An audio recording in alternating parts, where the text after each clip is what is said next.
नमस्कार दोस्तों, आपका हमारे चैनल में स्वागत है। आज हम आल्हा, ऊदल, मलखान से जुड़ा एक और वीडियो आपके लिए लेकर आए हैं।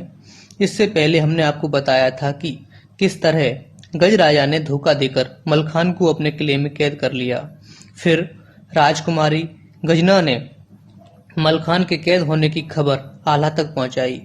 अगर आपने वो वीडियो नहीं देखा है तो आई बटन पर क्लिक कर देख लीजिए। उसका लिंक हमने डिस्क्रिप्शन बॉक्स में भी डाल दिया है, आप वहां से भी देख सकते हैं। अब हम अपनी आज की कहानी आगे बढ़ाते हैं। मलखान के कैद होने पर महोबे की सेना के शिविर में खामोशी का माहौल छा जाता है। सब सोचते हैं अब क्या किया जाए, क्योंकि ज्यादा देर नहीं कर सकते थे, क्योंकि डर इस बात का भी था कि कहीं गजराजा कैद मलखान की हत्या न कर दे। ऊदल गजराजा द्वारा मलखान को कैद करने पर बहुत बिगड़ते हैं। वे आला से कहते हैं, दादा अभी युद्ध की आज्ञा दो, राजा गज को तुम्हारे पैरों में डाल दूंगा। उसकी हिम्मत कैसे हुई मलखान को कैद करने की। ऊदल को बिगड़ते देख आला ऊदल को शांत करते हैं, क्योंकि सीधे हमले में भी मलखान की हत्या का डर था। सेना के आक्रमण करने की स्थिति में कहीं गजराजा क्रोध में आकर मलखान को मार न दे।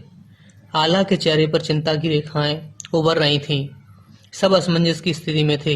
अब आखिर किया क्या जाए, कहीं कोई गलत कदम न उठा लिया जाए जो मलखान पर भारी पड़े।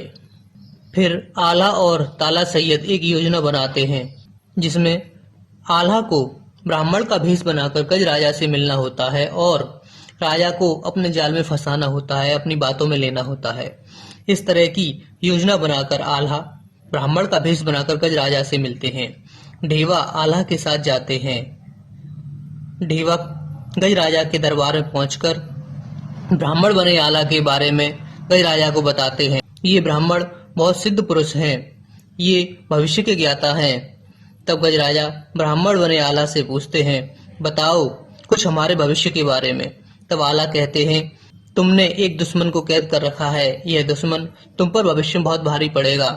अगर छोड़ दिया तो तुम्हारा राज्य नष्ट कर देगा। ऐसा सुनकर गजराजा कहते हैं, आप सत्य कह रहे हैं ब्राह्मण देव, हमने एक शत्रु को कैद कर रखा है। अब आप बताओ क्या करना चाहिए। तब आला कहते हैं, इसका एक उपाय है, इस शत्रु को फांसी दे दो।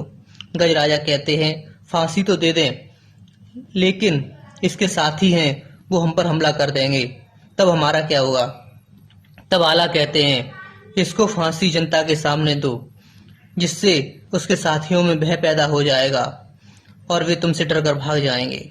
ब्राह्मण बने आला का ऐसा मशवरा सुन माहिल भी कहते हैं, माहिल कहाँ चूकने वाले थे, माहिल तो यही चाहते थे बनाफरों का यही हाल हो। माहिल कहते हैं, ब्राह्मण का कहना सही है, मलखान के मरते ही महोबे की शक्ति आदि हो जाएगी और मलखान के बिना वे मैदान छोड़कर भाग जाएंगे। माहिल कहते हैं कि गजराजा ब्राह्मण का मशवरा सही है, इसे मान लेना चाहिए। तब आला कहते हैं, कल दोपहर को इसको फांसी देना, क्योंकि वह घड़ी बहुत शुभ है। उस घड़ी में अगर तुमने इसको फांसी दी तो तुम्हारा दुश्मन तुम्हारा कुछ भी नहीं बिगाड़ पाएगा। गजराजा कहते हैं, ठीक है ब्राह्मण देव, ऐसा ही होगा। फिर गज राजा ब्राह्मण बने आला को दान दक्षिणा देकर विदा कर देते हैं। जब यह खबर गजना को मिलती है तो वह बहुत परेशान हो जाती है, सोचती है अब मलखान के प्राण कैसे बचेंगे। इधर आल्हा और डेवा शिविर में पहुंचकर मलखान को अगले दिन कैसे छुड़ाया जाए इस योजना पर विचार करते हैं। ऊदल कहते हैं, रात में ही क्यों ना हमला बोल दिया जाए। सैयद कहते हैं, जोखिम है, क्योंकि इसमें यह भी पता नहीं कि मलखान कहाँ कैद है।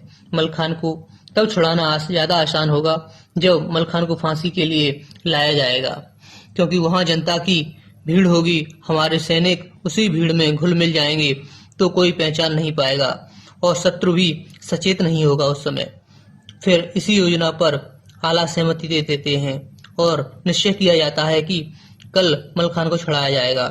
आगे की कहानी हम आपको अगली वीडियो में बताएंगे। उस वीडियो को देखने के लिए आप हमारे चैनल को अभी से सब्सक्राइब कर लीजिए, जिससे हम ये वीडियो जब अपलोड करें तो उसका नोटिफिकेशन सबसे पहले आप तक पहुंचे।